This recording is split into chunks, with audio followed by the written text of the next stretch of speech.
ठीक है, अब हम एक्शन रिसर्च के टूल्स के बारे में पढ़ेंगे। टूल्स क्या है?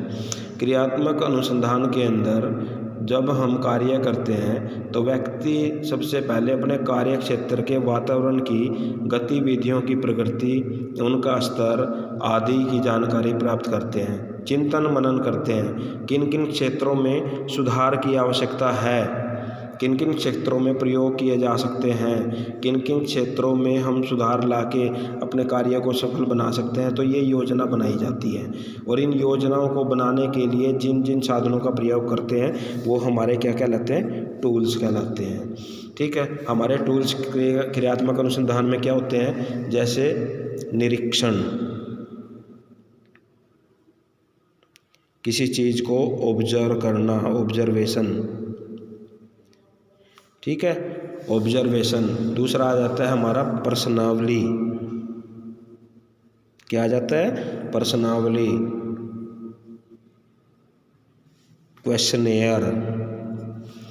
तीसरा हमारा आ जाता है रेटिंग स्केल, निर्धारण मापनी, निर्धारण मापनी, रेटिंग स्केल। उसके बाद हमारा आ जाता है इंटरव्यू,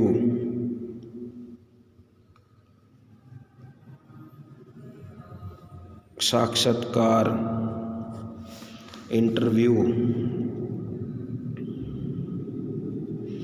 ठीक है, उसके बाद 5वें नंबर पे हमारी आती है अभिवृत्ति मापनी, अभिवृत्ति मापनी, अभिवृत्ति मापनी, personality inventory, personality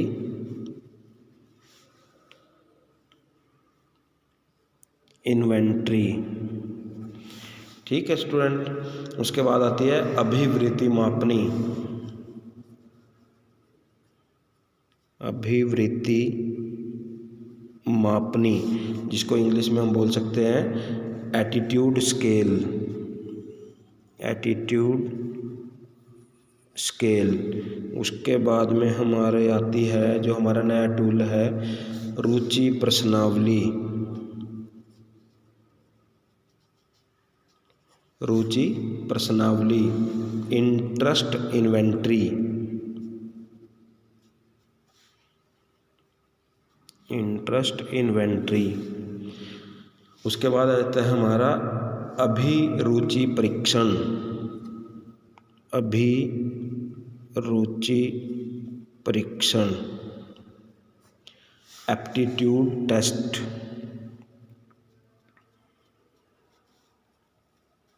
aptitude test. उसके बाद बुद्धि परीक्षण, बुद्धि परीक्षण, इंटेलिजेंस टेस्ट। अच्छा, एक काम और करना, अगर आप लोग मेरी नई नई वीडियो और जो भी इंफॉर्मेशन मैं आपके पास भेजूंगा, अगर आप चाहते हो भाई हमें मिले, तो आप लोगों ने क्या करना है, यूट्यूब के ऊपर जो रेड बटन है ना, इसको सब्सक्राइब कर लेना है और जो बेल वाला बटन है उसको दबा लेना है। और शेयर भी कर सकते हो आप लोग, लाइक कर सकते हो अगर आपको अच्छे लगते हैं तो। ठीक है, लेकिन सब्सक्राइब और बेल वाला बटन ज़रूर दबा लेना, क्योंकि आपको नई नई जो वीडियो हैं मैं हर रोज़ डाला करूँगा, हर रोज़ आपके पास नई नई इन्फॉर्मेशन आया करेगी। और हमारा जो टूल है, लास्ट टूल है सोशियोमेट्रिक टेक्निक, समाजीमीतीय टेक्निक, सोशियोमेट्रिक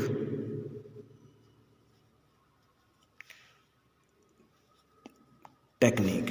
तो आप लोगों के लिए हमारे क्या है, एक्शन रिसर्च से संबंधित टूल्स हैं। ठीक है, उसके बाद फिर हमारा क्या आता है बच्चों, अगर हम बात करें अब एक्शन रिसर्च के बारे में ही है ना हमारा ज़्यादा तो पढ़ना, तो एक्शन रिसर्च की आवश्यकता क्यों पड़ती है, इसके उद्देश्य क्या है, इसकी आवश्यकता क्यों पड़ती है, तो अभी हमने वो करना है। सब्सक्राइब जरूर कर लेना स्टूडेंट चैनल को। Need and objectives. ठीक है, अब नीड एंड ऑब्जेक्टिव क्या है? शिक्षा में वो प्रतिदिन कोई ना कोई समस्या उत्पन्न होती है उसके समाधान के लिए। तो डेली की जो समस्याएं हैं, प्रतिदिन समस्याओं का समाधान अगर आपने खोजना है तो वो हमें एक्शन रिसर्च के जरिए ही पता चलता है। उसके बाद कक्षा या विद्यालय की दैनिक गतिविधियाँ, क्रियाकलाप या समस्याओं का समाधान। कक्षा की दैनिक समस्याओं, आप ऐसे लिख सकते हो, समस्याओं का समाधान। ठीक है, उसके बाद फिर नेक्स्ट पॉइंट आ जाता है, इसका जो उद्देश्य होता है वो विद्यालय की कार्य प्रणाली को सुधारना, कार्य प्रणाली में सुधार, कार्य प्रणाली को सुधारना। ठीक है, उसके बाद आ जाता है, यह विद्यालय के शिक्षकों को या जो भी कर्मचारी हैं उनको जागरूक बनाना। ठीक, जागरूक बनाना। उसके बाद छात्रों की जो योग्यता है, उपलब्धि है, उसमें वृद्धि करना। उपलब्धि आप ऐसे लिख सकते हो, उपलब्धि वृद्धि। उसके बाद में छात्रों को ईमानदार और प्रभावशाली बनाती है। मतलब एक्शन रिसर्च क्या करता है? छात्रों को प्रभावशाली और ईमानदार कार्य के प्रति बनाता है। उसके बाद में त्रुटि पूर्ण करने को त्यागना, यानी गलती को त्यागना। गलती अगर होती है, जब बार बार हम किसी समस्या का बारे में सोचेंगे तो हमारी जो गलती हैं, गलती की संभावना कम हो जाती है फिर। ठीक है, तो ये हमारे क्या हैं? और नई नई विधियों का प्रयोग, आप ऐसे भी लिख सकते हो, नई नई विधियों का प्रयोग। ठीक है स्टूडेंट, तो ये हमारे क्या है? Need and objectives of action research. अब एक्शन रिसर्च के बारे में नेक्स्ट हमारा जो टॉपिक आ जाता है भी, इसकी जो विशेषताएं हैं एक्शन रिसर्च की, वो क्या है विशेषताएं?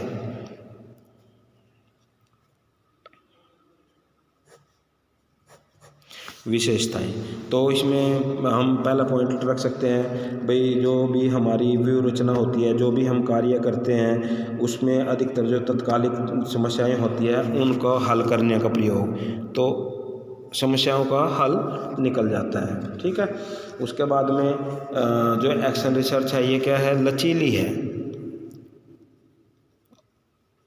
मतलब इसमें आप फेर बदल कर सकते हो। उसके बाद प्रचलित समस्या व्यवस्था को सुधारने का उद्देश्य में, मतलब जो प्रचलित व्यवस्था होती है उसमें सुधार, व्यवस्था में सुधार। उसके बाद कई बार क्या होता है कि शोध कार्य में परिकल्पना क्रिया केंद्रित होती है और वह भावी परिणाम को बताती है। ठीक, इस अनुसंधान में शोधक प्रयोगात्मक विधि का प्रयोग करता है, यानी इसमें जब कोई भी विद्यार्थी, कोई भी मतलब टीचर, अध्यापक, वो क्या करता है? इसमें प्रयोगात्मक विधि का प्रयोग करेगा, यानी वो प्रैक्टिकल रूप में उसको प्रयोग करेगा। ठीक है, उसके बाद शुद्ध रूप में अनुमान आधारित नहीं होते, तो क्या होता है? इसमें व्यक्तिगत सुधार लाने का प्रयास, व्यक्तिगत सुधार की भी गुंजाइश होती है। उसके बाद क्या होता है? इसका जो उद्देश्य होता है वो निष्कर्ष देना नहीं है, लेकिन अध्यापक की कक्षा की जो समस्या है उसका हल करना है। मैं कुछ पॉइंट लिख नहीं रहा हूँ, लेकिन आप लिख सकते हो। क्रियात्मक अनुसंधान में मूल्यांकन आंतरिक भी हो सकता है और इसके तरीके की योजना में स्वयं मूल्यांकन भी निहित है। मतलब आप स्वयं खुद मूल्यांकन कर सकते हैं जब आप समस्या का समाधान करें। तो ये कुछ हमारी विशेषताएं हैं जिसको हम इसमें कर सकते हैं। अब इसके क्रियात्मक अनुसंधान के लाभ लिखेंगे हम फिर, लाभ। ठीक है, क्रियात्मक अनुसंधान के लाभ। और इसके लिए मैं आपको एक बुक दिखा देता हूँ जिसमें हम कर सकते हैं। अब क्रियात्मक अनुसंधान के लाभ क्या हैं, ये देखो। क्रियात्मक अनुसंधान अध्यापकों की अपने कार्य में पूर्ण रुचि पैदा करता है। ठीक है, मतलब अध्यापक को उस लायक बनाता है जिससे वो अपने कार्य में रुचि हो। यह अनुसंधान में विकेंद्रीकरण लाने में सहायक होता है। यह अध्यापकों में अनुसंधान के गुणों का आविर्भाव करता है, तब शिक्षक के नाते उसकी कीर्ति बढ़ जाती है। मतलब ठीक है। उसके बाद अध्यापक को गंभीर और व्यापक बनाता है। क्रियात्मक अनुसंधान द्वारा अध्यापक नया नया ज्ञान प्राप्त करते हैं, तेजी से प्रगतिशील होने वाले ज्ञान के कदम बढ़ाने में समर्थ हो जाते हैं। विज्ञान और तकनीकी का युग है तो उसका प्रयोग ज़्यादा से ज़्यादा होता है, पिछड़ापन अनुभव नहीं करते। क्रियात्मक अनुसंधान का मूल्य इस बात पर निर्भर करता है कि परिवर्तन हेतु सुचारू और अनुशासित आधार प्रदान करें। अध्यापकों में जो भी वास्तविकता के कार्यक्षेत्र में विद्यमान होते हैं प्रयोगात्मक दृष्टिकोण पैदा करता है, तत्कालिक समस्याओं का हल करता है। यह प्रशासक को विद्यालय के प्रांगण में उपस्थित होने वाली जो भी समस्याएं हैं उनका हल निकालता है। अब जब हम कोई कार्य करेंगे ना तो उसमें कमी भी हो जाती है, दोष भी आ जाते हैं। अब दोष क्या है?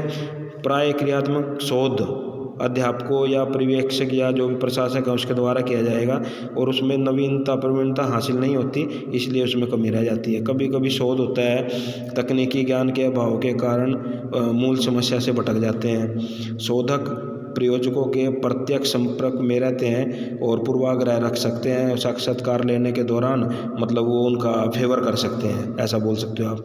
क्रियात्मक शोध के परिणामों का सामान्यीकरण नहीं किया जा सकता। किसी विद्यालय की समस्या पर किए गए शोध के परिणामों को अन्य विद्यालय पर हम थोप नहीं सकते।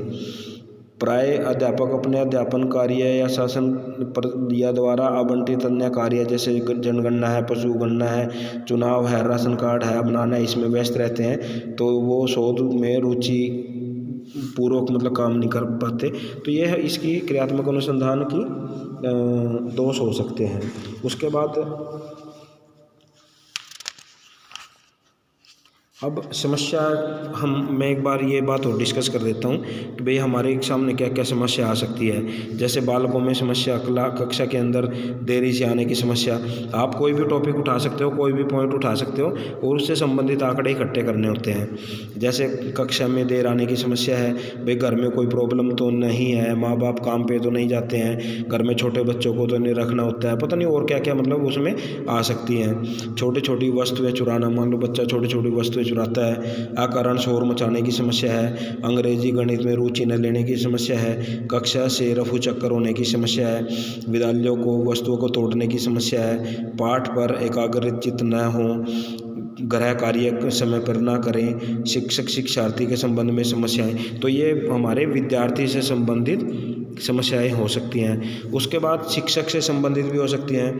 उपयुक्त शिक्षण विधि की समस्या, भाई कोई मेथड मान लो बच्चों को पढ़ाने में प्रयोग किया जा रहा है और वो उसको सूट ना कर रहा हो। कक्षा में शिक्षण के लिए उपयुक्त वातावरण ना हो। पाठ्य वस्तु को समझाने की समस्या हो। शिक्षक के पास जो भी उपकरण चाहिए होते हैं उनकी समस्या हो।